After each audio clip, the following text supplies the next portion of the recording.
Hermanos, que Dios les bendiga. Muy buenas tardes, muy buenas noches. Qué bueno que ya se ha conectado en este tiempo para nuestro tiempo de estudio. Me da mucho gusto ver que ya ha apartado este tiempo, este pedazo de la noche para nuestro estudio del día de hoy, para nuestra transmisión del día de hoy.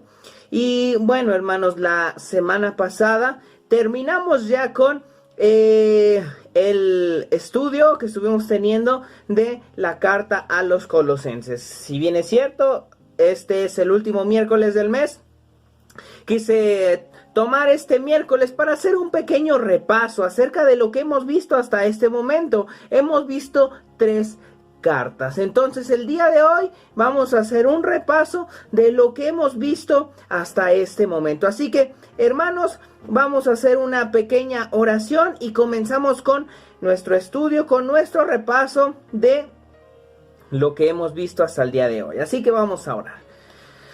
Padre, te damos las gracias en esta tarde, en esta noche, porque tú nos permites estar ya listos y dispuestos para escuchar tu palabra. Gracias, Señor, porque nos has permitido ya haber culminado con 3 estudios. El día de hoy vamos a hacer un repaso. Pedimos, Señor, que tú nos ayudes a recordar las cosas importantes, a recordar, Señor, qué es lo que tú quieres hablar a nuestros corazones. Y ponemos en tus manos este tiempo, ponemos en tus manos el mes que comienza el siguiente miércoles, el siguiente estudio que vamos a tener, lo ponemos en tus manos. Y, Señor, gracias por esta oportunidad que tú nos das el día de hoy. En el nombre de nuestro Señor Jesús, dejamos este tiempo en tus manos. Amén. Entonces, hermanos, comenzamos con nuestra sesión de estudio del día de hoy, de este repaso de las cartas que ya hemos visto, que son Primera de Juan, Filipenses y acabamos de terminar con Colosenses. Entonces vamos a hacer un repaso de estas 3 que ya hemos visto desde que comenzó el mes de enero, desde que comenzó el año. Hemos visto estas 3 cartas hasta este momento.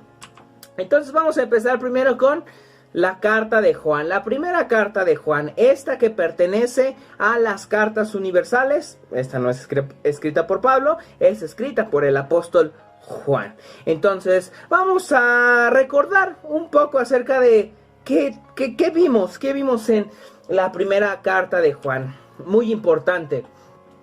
Hablamos acerca del autor, el apóstol Juan, el cual era el discípulo amado. Así aparece en el Evangelio de Juan cuando habla de sí mismo. Así se aparece con ese nombre, el discípulo amado. Era hermano de Jacobo el mayor. Y vemos que las iglesias de Esmirna, Pérgamo, Sardis, Filadelfia, Laodicea y Tiatira fueron fundadas por él. Estas iglesias que aparecen ahí en Apocalipsis, cuando el Señor Jesucristo manda el mensaje a estas iglesias, son a estas iglesias que fueron fundadas por Juan. Fue enviado de Éfeso a Roma, donde se afirma que fue echado en una caldera de aceite hirviendo. Él sufrió por causa del evangelio, pero no murió como un mártir. Dios le dio vida. Es el único apóstol que no muere como mártir, sino que murió por razón del tiempo, por razón de la edad, es que él muere. No murió como mártir en este lugar donde lo tenían, en esta caldera de aceite hirviendo. Él escapa milagrosamente. Él no muere ahí porque Dios había determinado que él no muriera como un mártir. Entonces él muere tiempo después. Domiciano, el emperador Domiciano, lo desterró posteriormente a la isla de Patmos. Y estando en la isla de Patmos, Juan escribe el libro de Apocalipsis, recibe esta revelación dada por Jesucristo de los tiempos finales en la isla de Patmos. Después de estar en ese tiempo en la isla de Patmos, otro emperador, que es el emperador Nerva, el sucesor de Domiciano, lo liberó. Entonces, él estando encarcelado por causa de predicar el evangelio, es que recibe esta revelación de los tiempos finales estando en la isla de Patmos. Y bueno, recordando acerca de la carta, veíamos esta frase de Martín Lutero, muy importante recordar, que resume básicamente de lo que trata la carta. Dice Martín Lutero: no es a Cristo andando sobre el mar, sino su andar cotidiano, lo que somos aquí llamados a imitar, refiriéndose a la primera carta. No precisamente a hacer cosas maravillosas y grandiosas y milagros como nuestro Señor Jesucristo hizo, sino a ser como Él, a imitar su conducta, a imitar su diario andar, a imitar su santidad. A eso es a lo que realmente somos llamados. Eso es lo que llama la atención. Sí, en algunos casos Dios utiliza los milagros, pero no es siempre. Entonces, la primera carta de Juan, esto es algo que nos recuerda. La primera epístola de Juan es como un álbum de fotografías de la familia. Juan describe a los que son miembros de la familia de Dios. Y empieza a enumerar características acerca del verdadero creyente. ¿Se acuerda que dijimos que de esto trataba? Juan da características acerca del verdadero creyente. Así como los hijos se parecen a sus padres, así los hijos de Dios también se parecen a Él. Y esta carta muestra estas similitudes, muestra estas características del que es verdadero hijo de Dios. Cuando una persona se arrepiente de su pecado, se convierte en hijo de Dios, recibe la vida eterna. Recibimos la vida eterna. Y todos los que tienen esta vida, todos los que tenemos esta vida, se manifiesta de maneras muy precisas.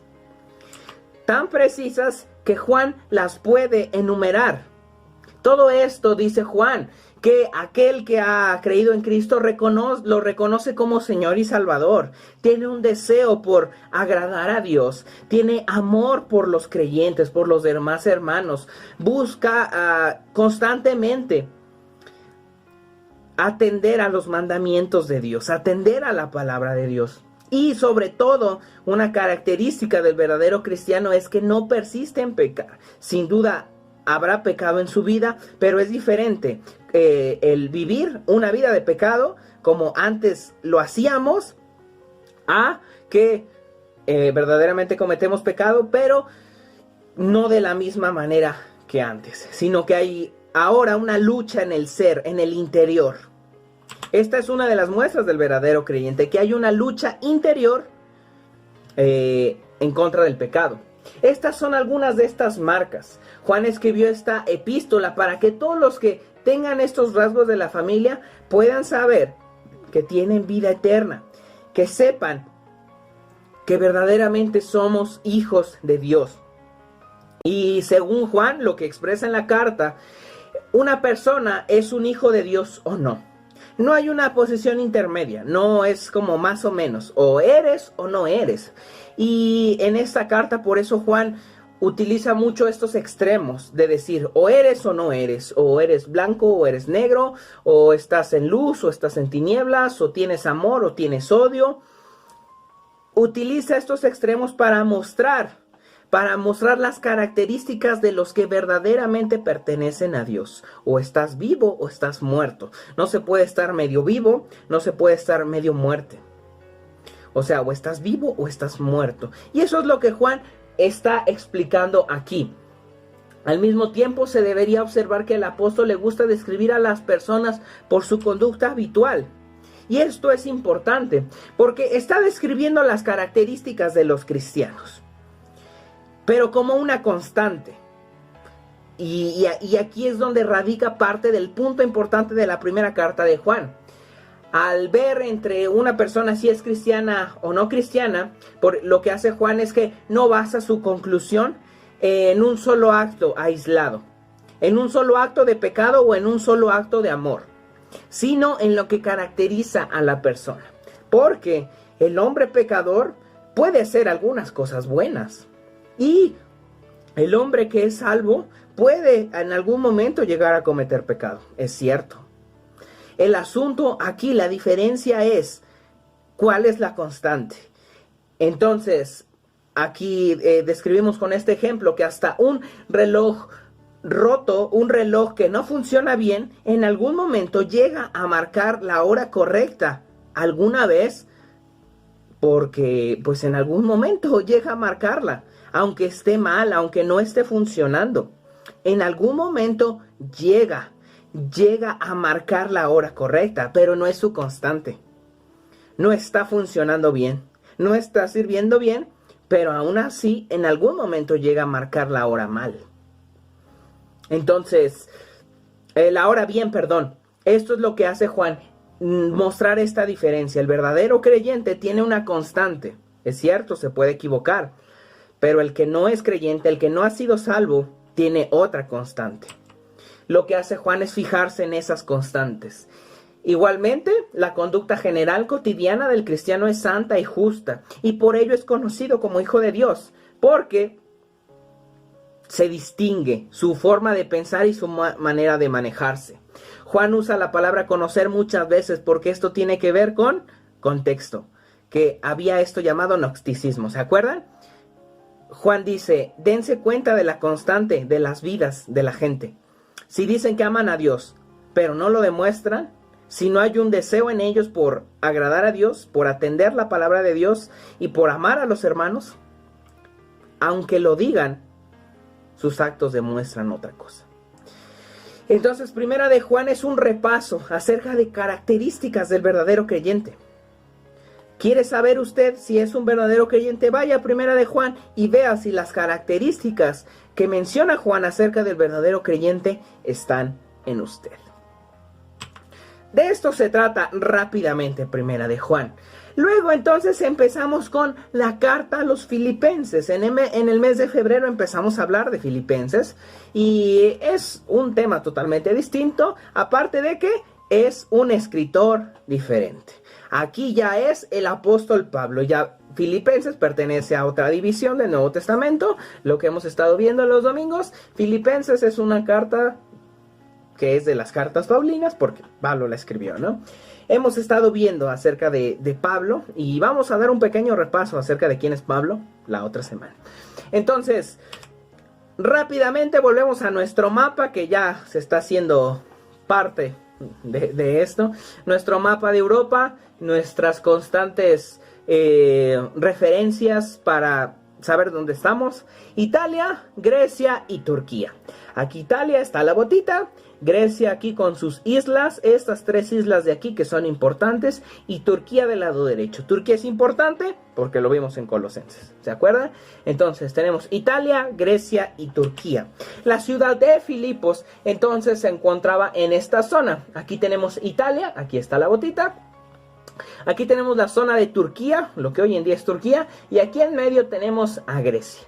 Aquí tenemos las tres islas por acá. Acá tenemos otra pequeña isla y cerca de aquí está, bueno, hoy en día están las ruinas de lo que fue la ciudad de Filipos.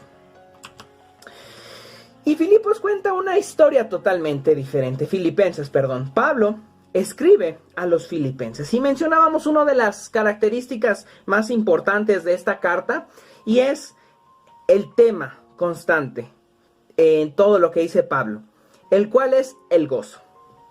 Esta carta es conocida como la carta del gozo. Y es interesante porque Pablo la escribe estando desde la cárcel. Y aún así Pablo muestra que hay en él gozo. Gozo al escribir a los cristianos, gozo al pensar en el sacrificio de Cristo. La situación en la que se encontraba Pablo, o su ánimo, más bien, perdón, no dependía de la circunstancia. Dependía de Cristo, dependía de su gozo en el Señor.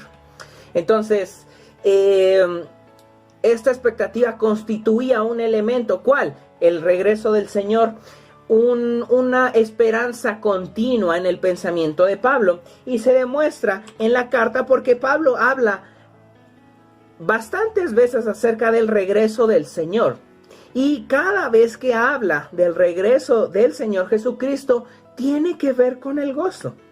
Vimos estas citas, ahora no las vamos a ver por cuestión del tiempo, pero Pablo constantemente habla en Filipenses acerca del regreso del Señor y lo hace hablando con gozo. Entonces, parte de la esperanza de Pablo y parte de la que debe ser nuestra esperanza es el regreso de nuestro Señor. Él va a volver. Esta es nuestra esperanza. Y por eso es que debemos tener gozo, sin importar la circunstancia. Uno de los pasajes más importantes que tenemos en el Nuevo Testamento acerca del Señor Jesucristo es Filipenses capítulo 2, versos 5 al 8, en la que Pablo habla de una de las doctrinas acerca del Señor Jesús que se llama la kenosis. La kenosis quiere decir la humillación de Cristo. Este pasaje muestra cómo el Señor Jesucristo se despoja de sí mismo para venir y traer salvación a la tierra. Vamos a leerlo, porque esto sí es bastante importante. Filipenses, capítulo 2, versos 5 al 8. Dice: haya pues en vosotros este mismo sentir que hubo también en Cristo Jesús, el cual, siendo en forma de Dios, no estimó el ser igual a Dios como a cosa que aferrarse, sino que se despojó a sí mismo, tomando forma de siervo, hecho semejante a los hombres, y estando en la condición de hombre, se humilló a sí mismo, haciéndose obediente hasta la muerte, y muerte de cruz. Este pasaje habla acerca de lo que el Señor Jesús hizo al venir a la tierra. Su humillación, porque Él básicamente no tenía por qué venir. No tenía el razón para morir en la cruz, más que su puro amor y misericordia para con el hombre. Entonces, me parece interesante, lo hemos hablado, lo he mencionado constantemente, que aquí Pablo habla acerca del Señor Jesucristo y dice, sino que se despojó a sí mismo. No fue que le dijeron, te toca, no hay otro, órale, y no importa si no quieres, sino que más bien hubo en Cristo el deseo de despojarse de todo lo que él tenía, que era esta forma de Dios, el tener el lugar como Dios en la eternidad y tener la comodidad como Dios y tener absolutamente todo como Dios, y decide despojarse de eso. Él mismo decide despojarse de eso y humillarse a sí mismo y ser obediente al Padre hasta la muerte y la muerte de cruz, por medio de la cual nosotros tenemos salvación. Filipenses lo que nos muestra es gozo, gozo y más gozo. No es imposible aquella frase de que vivieron felices para siempre. Pero no como la gente, o como estamos acostumbrados a escuchar esta frase a causa del amor y del matrimonio y todo esto. Es parte de la felicidad del ser humano, pero principalmente la felicidad, el gozo del creyente, el gozo del cristiano viene de Cristo. Viene del sacrificio de Cristo, viene de la salvación. Y por eso es que es permanente, porque el sacrificio de Cristo no cambia, porque Dios no cambia. Y porque estamos seguros que no de repente un día Dios ya no va a estar, no de repente un día el sacrificio de Cristo ya no pasó, no de repente un día las cosas cambiaron, sino que eso permanece para siempre.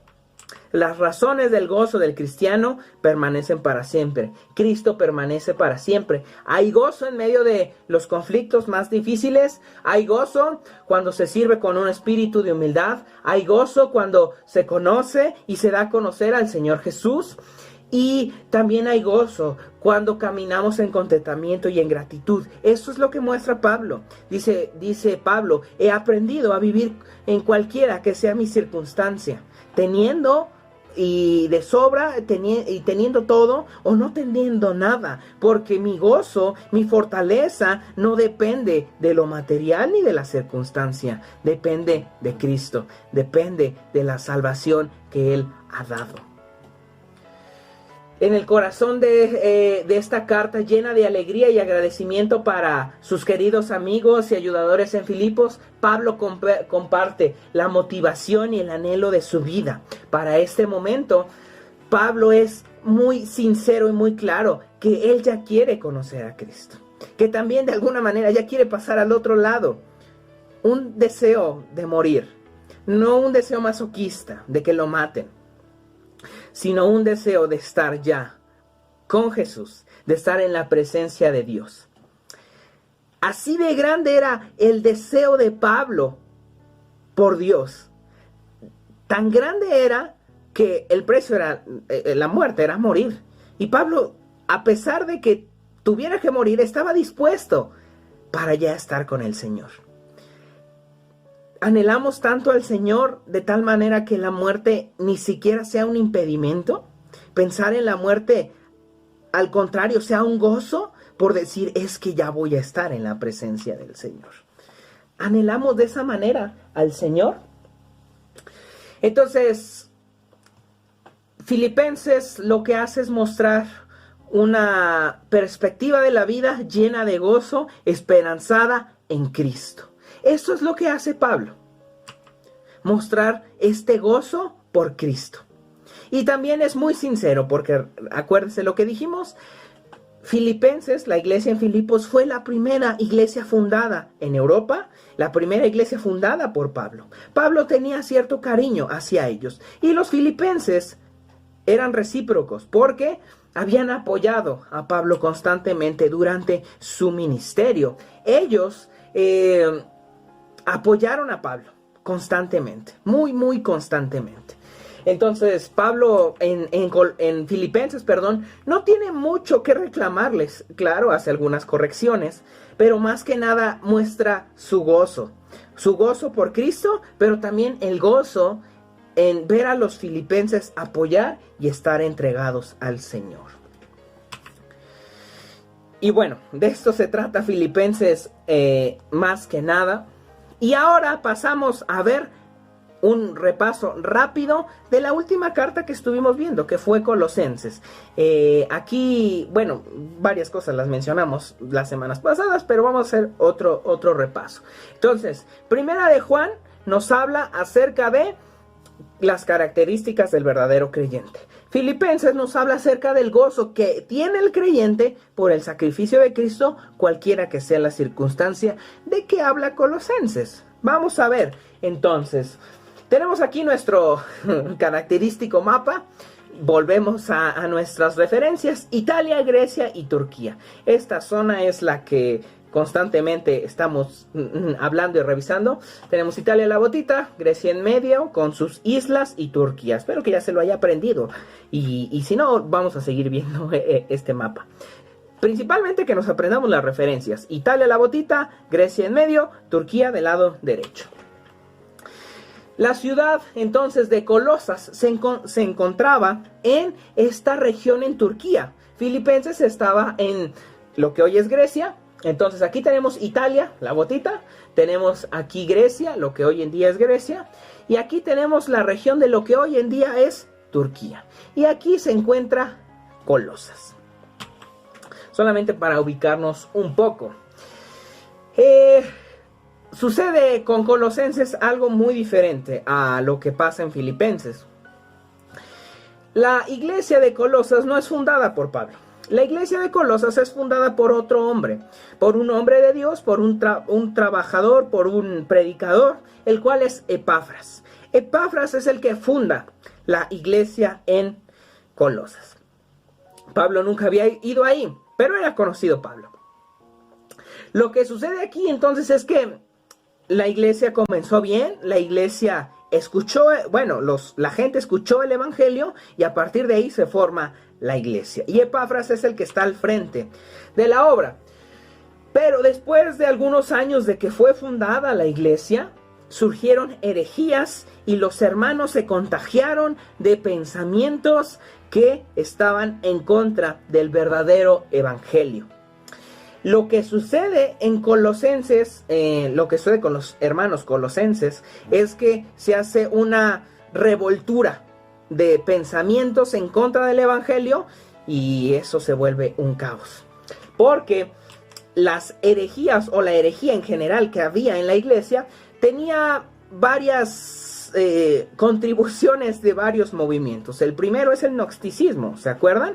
Dijimos que los gnósticos pensaban que todo lo físico era malo y que Dios es bueno. Entonces, que Dios no pudo haber creado el mundo físico porque lo físico es malo y Dios es bueno, y Dios no pudo crear algo malo. Entonces, todo el mundo físico es malo y Dios no pudo crearlo. Entonces, fueron algunos seres, algunos espíritus los que lo crearon. Por lo que entonces también hablaban acerca de que Jesús no era Dios, y que Jesús, si no era Dios, pues nada que ver, ¿no? Que solamente era un hombre y que no había sido Dios, y al decir que no es Dios y que tampoco era verdadero hombre, echamos a la basura todo lo que tiene que ver con la salvación. Porque dice Pablo que en Jesús habitó la plenitud de la deidad, o sea que él era Dios plenamente, pero también hombre. Necesitaba serlo para poder, necesitaba ser verdadero hombre y verdadero Dios para poder tomar nuestro lugar. Verdadero hombre para identificarse con nosotros y verdadero Dios para estar en santidad y no en pecado como nosotros. Las herejías colosenses estaban basadas en esto básicamente, el ritualismo, o sea, reglas estrictas sobre alimentos, sobre bebidas, sobre festividades y sobre la circuncisión, lo que tiene que ver con el legalismo judío, el guardar el día sábado, el que la gente se tiene que circuncidar y que si no lo hacen entonces están desobedeciendo a Dios. Principalmente el día de reposo, esto es algo muy popular hoy en día, que el día que se tiene que guardar es el sábado. Pero todo esto surge de un malentendimiento del Antiguo Testamento. Nosotros no somos Israel, nosotros no somos judíos. El mandato de guardar el sábado es para Israel.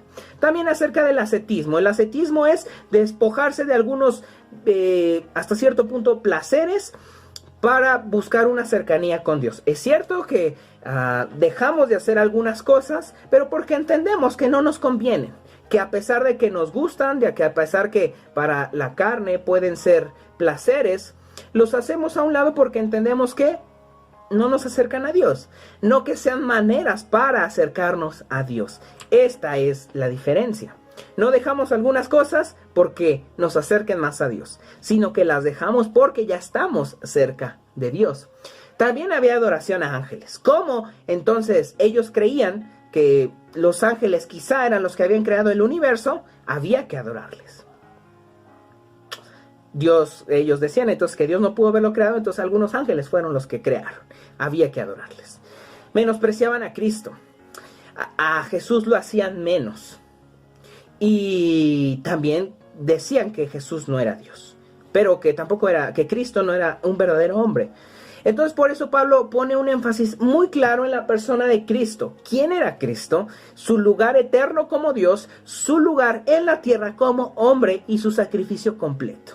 Que Jesús era pleno en todas las áreas.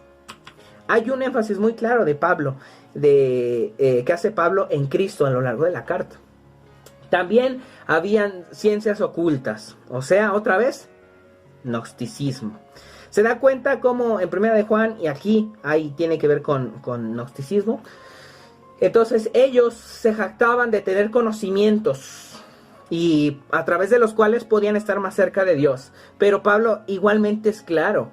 Pablo dice de Cristo que en él están escondidos todos los tesoros de la sabiduría y del conocimiento, no en gente que dice tenerlos, y no en gente que dice que hay que tener ciertos rangos para estar más cerca de Dios. Y otra de las cosas que había dentro de la iglesia era la confianza en la sabiduría, a causa de esta gente, y las tradiciones humanas. Entonces se estaba despreciando el verdadero evangelio, se estaba despreciando a Cristo, no se le estaba dando el lugar que tenía y a Dios se le estaba restando también importancia. Por lo que Pablo escribe, por eso es que Epafras va a visitar a Pablo a la cárcel y le dice: ayúdame porque esto ya se nos salió de control. Y Pablo escribe esta carta donde instruye a los cristianos, porque ellos ya eran cristianos, solamente que se habían desviado. Pablo les está instruyendo y les está mostrando cómo son las cosas en realidad.